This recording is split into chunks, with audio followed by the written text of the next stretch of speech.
Je t'ai appelé pour que tu me fasses connaître ce que je dois faire. Samuel dit, pourquoi donc me consultes-tu puisque l'Éternel s'est retiré de toi et il est devenu ton ennemi? L'Éternel te traite comme je te l'avais annoncé de sa part. L'Éternel a déchiré la royauté d'entre tes mains et il a donné à un autre, à David. Tu n'as point obéi à la voix de l'Éternel et tu n'as point fait sentir à Amalek l'ardeur de sa colère. Voilà pourquoi l'Éternel te traite aujourd'hui de cette manière. Et même l'Éternel livre Israël avec toi entre les mains des Philistins. Demain, toi et moi, toi et tes fils, vous serez avec moi et l'Éternel livrera les camps d'Israël entre tes mains, entre les mains des Philistins. Amen. Et au chapitre 30, chapitre 31, je vais lire pour vous.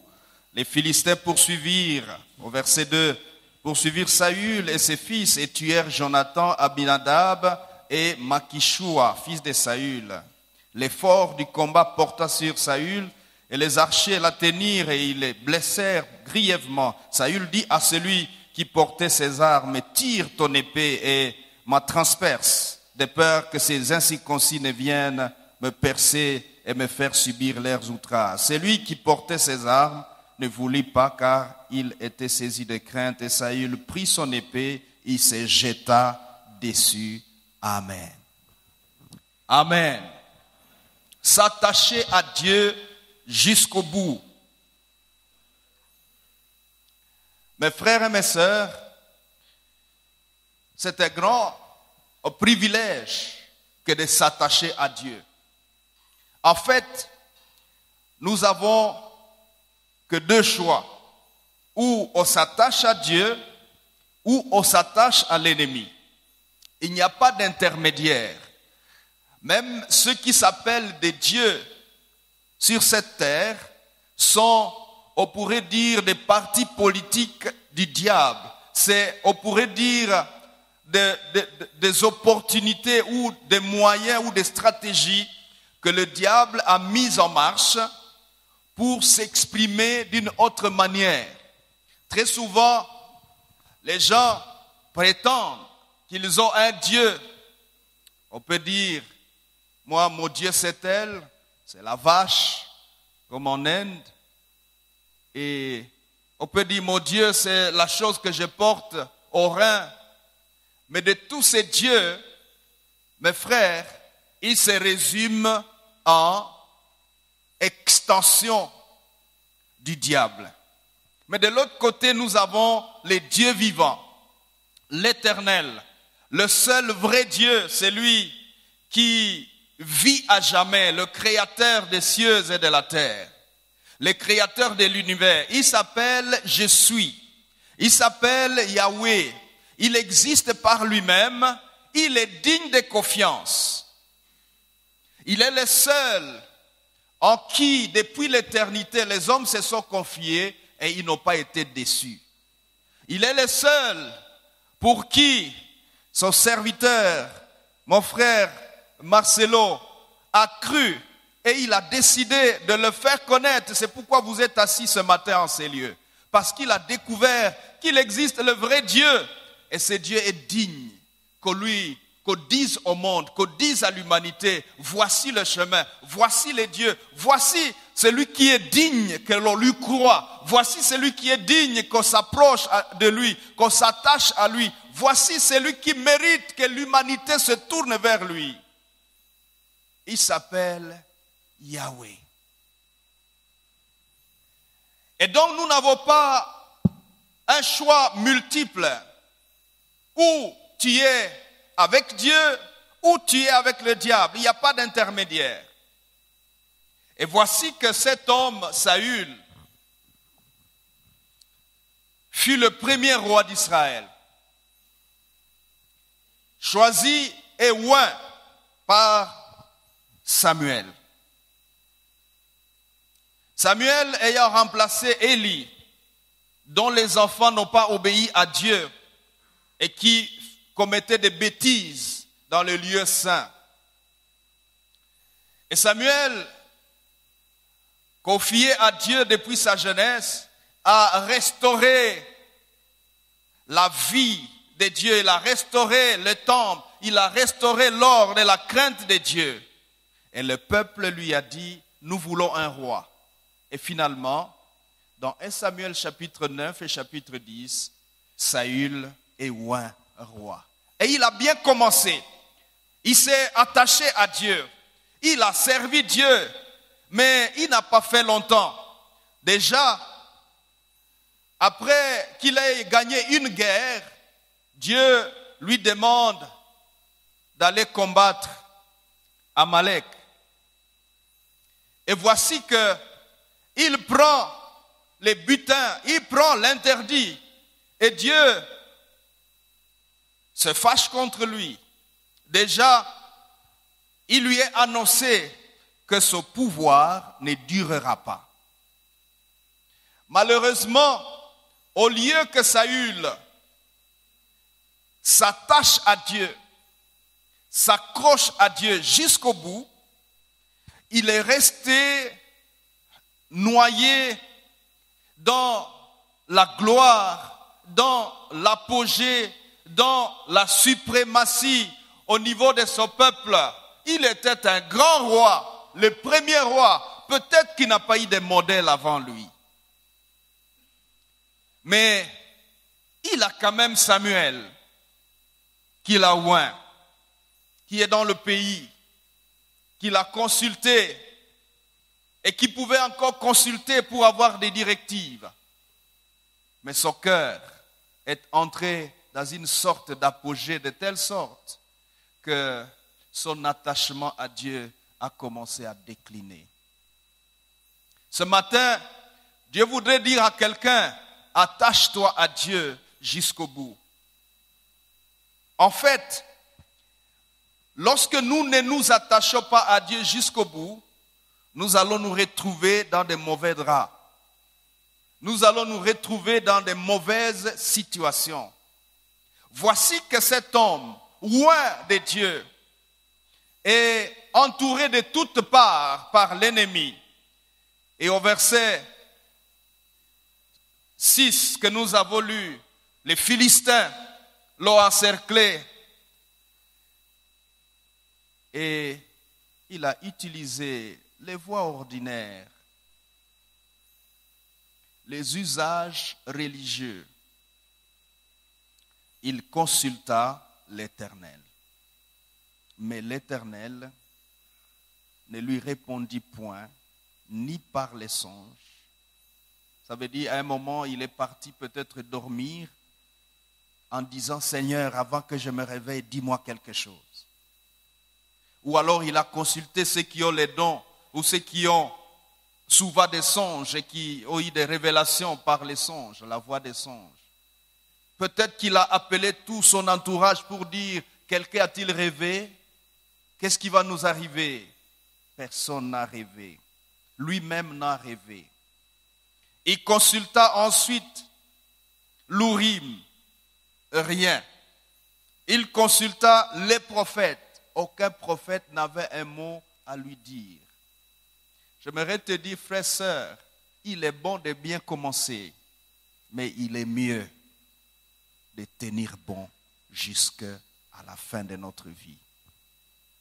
Parce que lorsque tu négliges ton attachement à Dieu, il viendra un temps où Dieu ne pourra pas te répondre, ni par les songes, ni par l'Urim, ni par les prophètes, ni par un prédicateur. Tu iras chercher des serviteurs pour qu'ils te disent quelque chose. Pasteur, prie pour moi. Pasteur, qu'est-ce que Dieu a dit à mon sujet? Et il n'y aura pas de réponse. Nous sommes heureux d'être dans un environnement spirituel comme celui-ci, où nous sommes entretenus constamment afin de nous conserver devant le Seigneur. Mais regarde jusqu'à quel degré nous pouvons tomber très bas. Saül, ayant manqué de réponse, pendant qu'il est entouré par les Philistins, il décida d'aller consulter une voyante. Un oint va consulter une voyante. Il est lui-même celui qui venait de supprimer les gens qui évoquent les morts dans le pays. Tu as bien commencé. Mais maintenant, il retourne vers ces mêmes personnes. Et il a fait un long voyage pour rencontrer cette femme. Il s'est déguisé. Mais voici que finalement Samuel arrive. La femme le fait venir. Et Samuel lui dit, pourquoi tu me déranges? Je ne vais pas entrer dans des questions doctrinales. Mais finalement, il lui donne le message. Il lui dit, si Dieu t'a abandonné, et moi j'étais serviteur de Dieu, pourquoi tu me consultes? Parce que je ferai ce que l'Éternel me dirait de faire.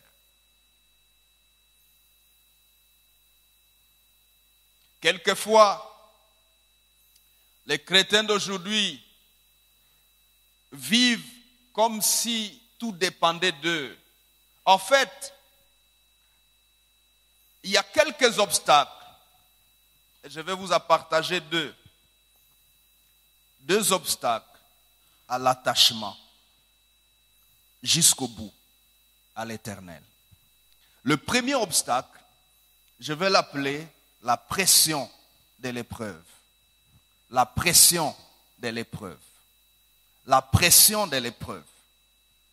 Dans notre monde, nous passons par des situations difficiles. Surtout à Kinshasa ou dans notre nation, il y a des choses qui perdurent. Vous savez, une épreuve est facile à supporter lorsqu'elle est de courte durée.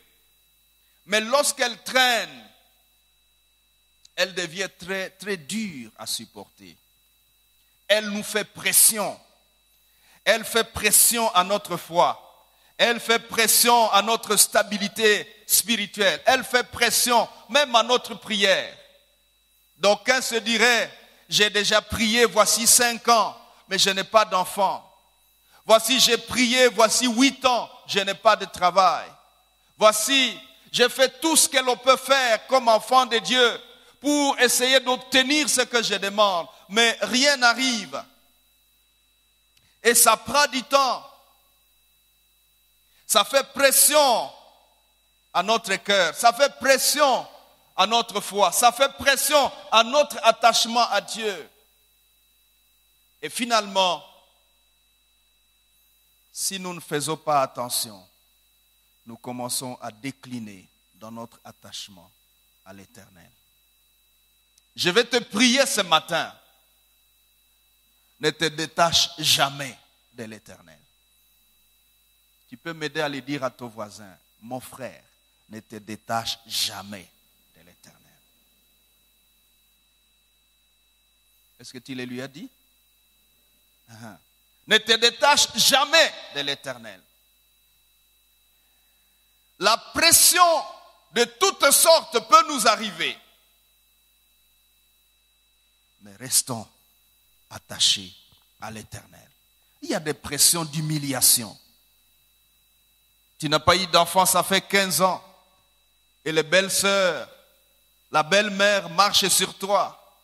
Tu es critiqué, tu es chanté à gauche, à droite. Et les années passent. Peut-être tu as fait des offrandes. Peut-être tu as obtenu la prière des hommes, des éminents hommes de Dieu. Et ça traîne. Et tu te dis, Dieu, es-tu toujours là? Es-tu toujours Dieu? Je vais t'annoncer que Dieu est toujours Dieu. Même quand ça prendrait 30 ans, il restera Dieu. Il restera Dieu. Les humiliations, les problèmes répétitifs, les misères comme on les vit dans notre environnement, les misères. J'ai observé un comportement dans notre pays depuis un certain temps. Et particulièrement, j'ai vu ça aussi ici à Goma. Depuis un temps, on observe la multiplication des micro-bars. C'est-à-dire tout le monde investit en bar. Même celui qui avait un kiosque, il trouve que l'alcool est devenu un bon marché. J'espère qu'il n'y a pas parmi vous ceux qui font ça. Et c'est des bars à tout moment, à tout lieu, devant chaque boutique, quelques 4 chaises. Et je vois des camions venir déposer des casiers d'alcool, des bières. Qu'importe ce que ça peut être appelé avec tous les marketing possibles. Mon frère, voici ce que ça produit comme misère. Tu es parti au travail, tu es rentré et avant d'aller chez toi, tu passes quelque part pour prendre un verre avec quelqu'un. Ça devient un prestige, ça devient un succès. Mais ceux qui ne savaient pas quoi vendre obtiennent un nouveau marché. Et la suite, c'est que la conscience décline. On est chaque jour noyé dans l'alcool, de telle manière que même la conscience nationale décline. À ces hommes, lorsque vous leur dites, nous pouvons faire quelque chose pour notre pays, ils ne savent pas quoi faire. En fait, ils sont noyés. Qu'est-ce qui les a fait noyer? La pression, des situations délicates dans leur vie. Et ils ont pensé qu'en allant de ce côté-là, ils vont trouver consolation. J'aimerais te dire, mon frère, il n'y a pas de consolation ailleurs qu'en Dieu. Il n'y a que l'Éternel qui sait consoler un cœur. Écoutez, si j'ai fait 15 ans sans travail et que tu me donnes un verre de bière, qu'est-ce que tu auras ajouté?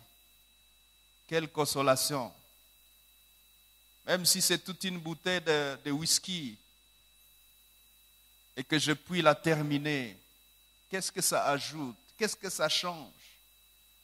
Mais Dieu est le seul qui console. Alléluia. Alléluia. Il y a des injustices, il y a toutes sortes de choses. Dans 1 Corinthiens, chapitre 10, verset 13, il est écrit, aucune tentation ne vous est survenue qui n'ait été humaine. Dieu est fidèle. Il ne permettra pas que vous soyez tentés au-delà de votre force. Et même avec la tentation, il donnera le moyen d'en sortir afin que vous puissiez la supporter. Même avec la tentation, il y a moyen de supporter. Parce que le seul Dieu digne que l'on s'attache à lui est le garant de la consolation. Il est le garant de la vie. Il est le garant de l'espérance. Et même quand nous n'obtiendrions pas certaines choses que nous sommes en train de lui demander, au moins lui est capable de nous donner la réponse qui convient à notre cœur. Alléluia. Alléluia. Le deuxième obstacle, c'est la pression du succès. La pression du succès. La pression du succès. Et pour la pression des épreuves, vous pouvez prendre quelques textes. Genèse chapitre 39, versets 7 à 20. Matthieu 11, 6 à 16. 2 à 6 plutôt. Et Hébreux 10, 3. Vous allez voir là-dedans ce qu'a connu Joseph, ce qu'a connu Jean-Baptiste.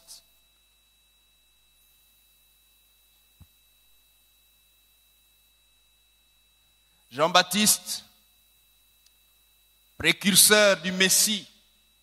Et puis finalement, il est en prison. Et le Messie se tait. Il lui fait envoyer quelqu'un pour lui dire, allez poser la question à Jésus et dites-lui, es-tu celui qui doit venir ou devons-nous attendre quelqu'un d'autre? Pourtant, quel témoignage c'est Jean-Baptiste. Jésus lui-même a dit, il n'y a pas de plus grand comme Jean-Baptiste parmi les fils de l'homme. Ah, Jean-Baptiste. Jean-Baptiste, tu dois tenir jusqu'au bout. Tu dois tenir bon jusqu'au bout. Les épreuves sont là, oui. Mais les épreuves n'ont pas raison de nous détacher de l'Éternel pour nous rattacher au diable. Les épreuves sont tellement petites pour mériter de nous retirer de l'Éternel et de nous tourner vers l'ennemi. Mais aussi, le succès n'a pas raison de nous retirer de Dieu pour nous tourner vers le diable. En quoi le succès est un obstacle à l'attachement à Dieu? Est-ce que je veux dire qu'il ne faut pas aller au succès? Non. Mais il y a des phénomènes qui accompagnent le succès, que je vais appeler la sollicitation de la jouissance. Le succès nous sollicite à en jouir. Tu es devenu PDG dans une entreprise, tout le monde fait des courbettes à toi. Tu es quelqu'un, tu as réussi. On pourrait dire, tu as le pouvoir de faire ce que tu veux, quand tu veux, comme tu veux, où tu veux et au moment où tu le veux. Tu es un homme à succès. Et ce succès t'exige d'en jouir. Mais comment tu vas en jouir? On a observé depuis l'histoire que la plupart des temps, quand les hommes sont dans les épreuves, ils s'approchent de l'Éternel. Mais quand les épreuves cessent, ils entrent dans la jouissance. Et au milieu de la jouissance, ils oublient l'Éternel. Que cela ne t'arrive pas. J'aimerais prier que Dieu t'aide afin que lorsque ces requêtes seront exaucées, qu'elles ne deviennent pas une tentation pour ton attachement à l'Éternel. Quand Dieu va t'élever dans le ministère et que tu seras capable de guérir les malades, de sauver beaucoup d'âmes, peut-être l'homme de Dieu va t'envoyer comme missionnaire et que tu vas être un homme, une femme à succès, que le succès et sa pression ne te détachent pas de l'Éternel. En fait, qu'est-ce qui se passe? Lorsque nous sommes à succès, très souvent le succès a tendance à remplacer Dieu dans notre entendement. Nous avons tendance à regarder le succès comme Dieu.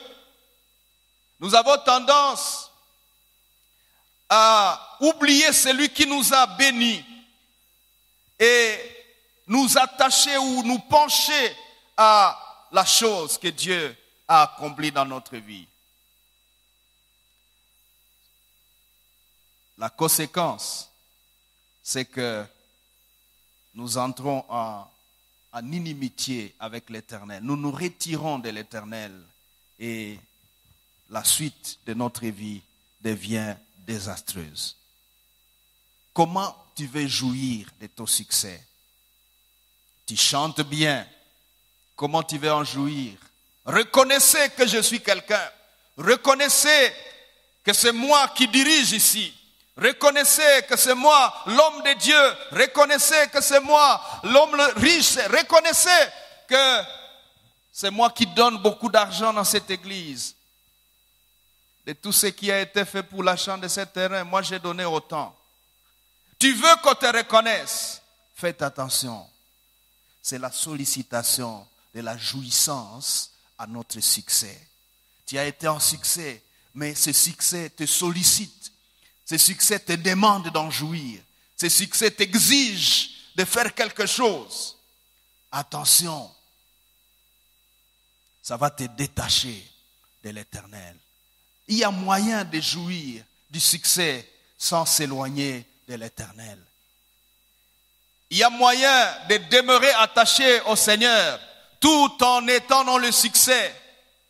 Vous voyez, le fils prodigue, après qu'il ait obtenu une part de l'héritage, il est parti loin de son père, jusqu'à ce que le succès lui a amené à manger avec les porcs.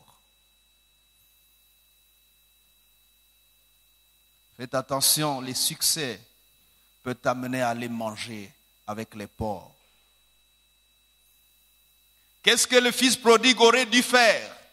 Il aurait dû rester, jouir de son héritage dans la présence de son père. Dans Genèse chapitre 17, verset 1er, Dieu vient à Abraham, il dit, « Je suis le Dieu tout-puissant, marche devant ma face et sois intègre. » Autrement, il dit, et il ajoute, « Je te bénirai, je rendrai ton nom grand, mais à condition, reste devant ma face. Jouis de ma bénédiction devant ma face. » La Bible dit, celui qui vous touche, touche à la prunelle de son œil. Mais comment va-t-il toucher à la prunelle de son œil lorsque tu es déjà parti? Tu étais éloigné de Dieu. Cela sera vrai qu'à la mesure où tu es attaché à Dieu, tu es dans la présence de Dieu, tu vis ta vie devant le Seigneur, tu vis ton succès devant le Seigneur, alors celui qui te touche, touche à la prunelle de son œil. Mais quand tu es parti jouir de ton succès, loin de Dieu, quand l'ennemi va te toucher là-bas, il n'aura pas touché l'œil de l'Éternel. Ce matin, j'aimerais dire à quelqu'un, fais un effort. Mais comment devons-nous être capables de demeurer jusqu'au bout attachés au Seigneur? Voici quelques voies, voici quelques principes qui vont nous aider à rester constamment jusqu'au bout attachés à l'Éternel. Le premier principe, c'est la conscience de notre identité, notre position en Christ. Nous devons constamment, nous devons nous exercer à développer la conscience de notre identité. Qui es-tu en Christ?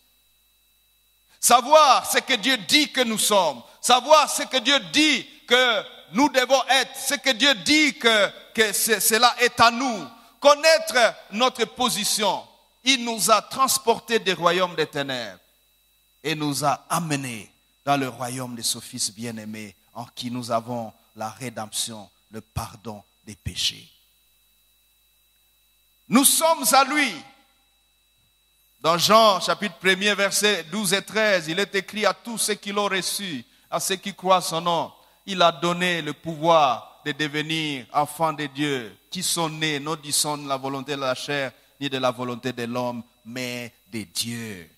Nous sommes en Dieu, nous appartenons à Dieu, et la conscience de cela va nous soutenir.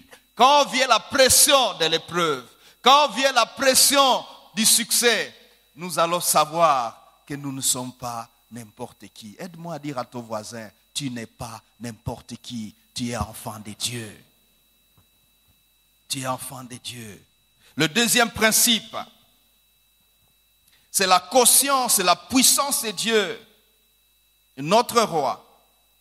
Écoutez, le Dieu à qui nous nous attachons n'est pas une idole, il n'est pas un bois, il n'est pas une statue, il est le Dieu vivant.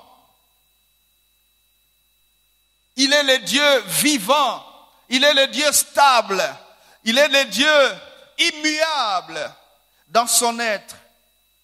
Il ne change pas dans ses desseins, il ne change pas dans sa puissance. Il est tellement suffisant pour être digne qu'on s'attache et qu'on s'accroche à lui.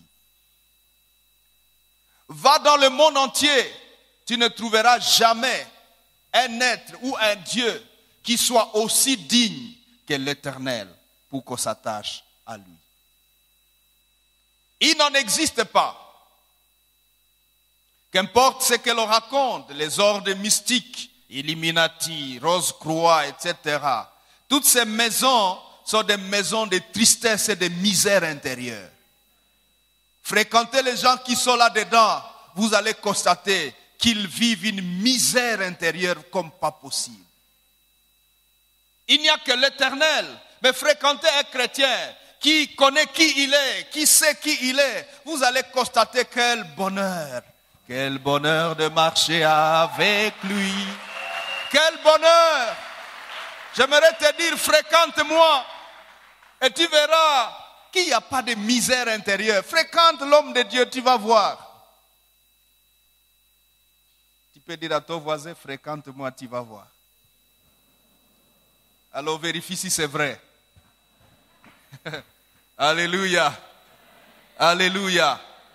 Écoutez, loin de Dieu, il n'y a que misère intérieure. Vous pouvez vous baigner dans les richesses exquises. Vous pouvez naviguer dans des situations financières abondantes, mais avec des profondes misères intérieures. Des misères intérieures. Il n'y a qu'auprès de Dieu. Il est tout puissant.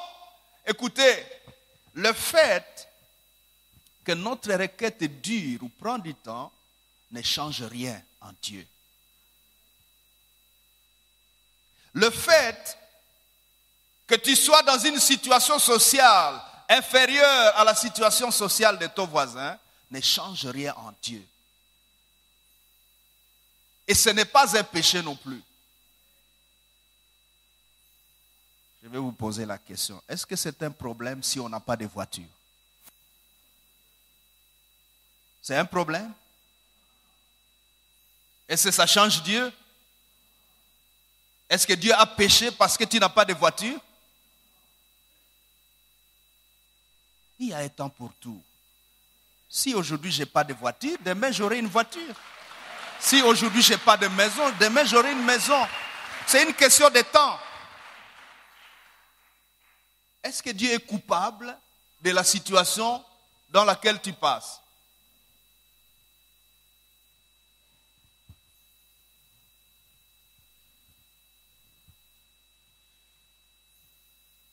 Une sœur me disait hier, m'a envoyé un message pour dire, pasteur, prie pour moi cette année, que Dieu me donne mon mariage où je meurs.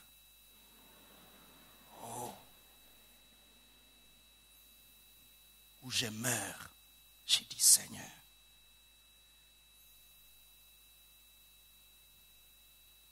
Et c'est parce que tu n'as pas de mariage, tu as droit à la mort. Il faut que tu meurs. Bon, est-ce que Dieu est coupable parce que tu n'es pas encore marié? Est-ce que tu as un problème avec ceux qui sont mariés?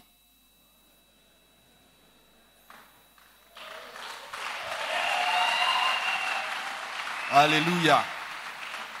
Écoutez, Dieu est suffisamment puissant. Vous savez, Dieu pouvait même être capable de te donner 1000 femmes. Mais il reste dans ses principes. Sa puissance s'exerce dans les limites des principes qu'il a fixés. Et dans ces principes, il y a la notion aussi du temps. Dieu fait toutes choses à son temps. Alléluia. Alors nous devons être conscients de la capacité de Dieu. Qu'importe ce que nous n'avons pas encore vu, Dieu reste Dieu. Il est suffisant pour mériter ma confiance et mon attachement. Et si même il arrivera que je parte au ciel sans voiture, ce n'est pas un problème. Est-ce que c'est un péché? Sinon, alors les pygmées qui marchent dans la forêt, Dieu a des comptes à les rendre.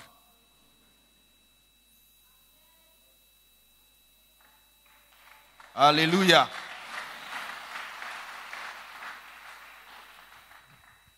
Le troisième principe qui va nous soutenir dans cet attachement, c'est la conscience de l'engagement de Dieu à défendre les intérêts de son royaume. En fait, Dieu est engagé à défendre les intérêts de son royaume. Mais j'aimerais te dire que tu fais partie des intérêts du royaume de Dieu. Tu n'es pas un laissé pour compte. Tu n'es pas un malvenu. Tu fais partie des objectifs de Dieu. C'est pourquoi tu es ici. Tu fais partie des préoccupations de Dieu. Et Dieu est suffisamment engagé à accomplir et à réaliser ses objectifs. Alléluia. Le 4e principe, c'est la connaissance des principes qui régissent notre environnement. Beaucoup de fois, quand nous ne connaissons pas comment notre environnement fonctionne, nous allons glisser dans la chute, la pression des épreuves. Notre environnement fonctionne d'une certaine manière. Il y a des lois, il y a des principes qui régissent notre environnement. Et quand nous offensons cet environnement, nous pouvons subir des choses comme des retombées. Alléluia. Alléluia. Regardez, il y a des personnes qui se sont livrées avant de connaître le Seigneur et se sont livrées à la prostitution, aux avortements multiples, jusqu'à ce que leurs installations ont été gâchées. Et puis ils ont eu un mari. Elles ont eu un mari. Qu'est-ce qui se passe?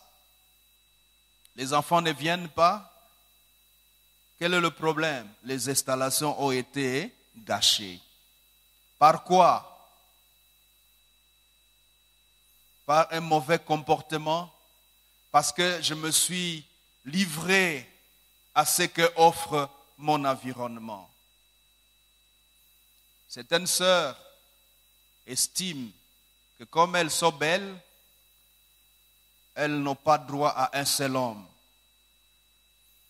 Quelqu'un disait, ma sœur, avec toute cette beauté-là, tu n'as pas besoin d'un seul homme. Plusieurs doivent profiter de ça. C'est un investissement de Dieu pour plusieurs.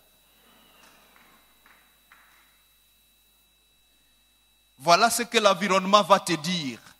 Mais si tu ne connais pas le Seigneur, si tu ne t'attaches pas à Dieu, tu cèdes à cet environnement. Bien-aimé, notre environnement nous offre des bonnes choses que Dieu a prévues dedans, mais nous offre aussi des mauvaises choses. Et nous devons connaître notre environnement afin de ne pas glisser. Le 5e principe, c'est la connaissance des principes qui régissent notre royaume. Le royaume de Dieu est régi par des principes. On ne fonctionne pas dans le royaume de Dieu comme on fonctionnerait dans un royaume du monde. Dans le royaume de Dieu, il faut marcher par la foi. Il faut marcher dans la sanctification.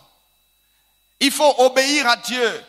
Dans le royaume de Dieu, il faut être dans une famille spirituelle. Dans le royaume de Dieu, il faut être dans des endroits comme celui-ci. Si tu t'éloignes de ces principes, tu vas t'éloigner de Dieu. Mais si tu demeures dans ces principes, tu vas demeurer attaché à l'Éternel jusqu'au bout. Et je voudrais prier et demander à Dieu de t'aider à surmonter les pressions des épreuves, à surmonter les pressions du succès et à appliquer à ta vie ces principes. On peut en avoir plusieurs autres. Je sais que vous avez déjà eu beaucoup d'autres principes au travers de tous les ministères qui est exercé en ces lieux. J'aimerais que tu te lèves avec moi pour prier pendant quelque temps.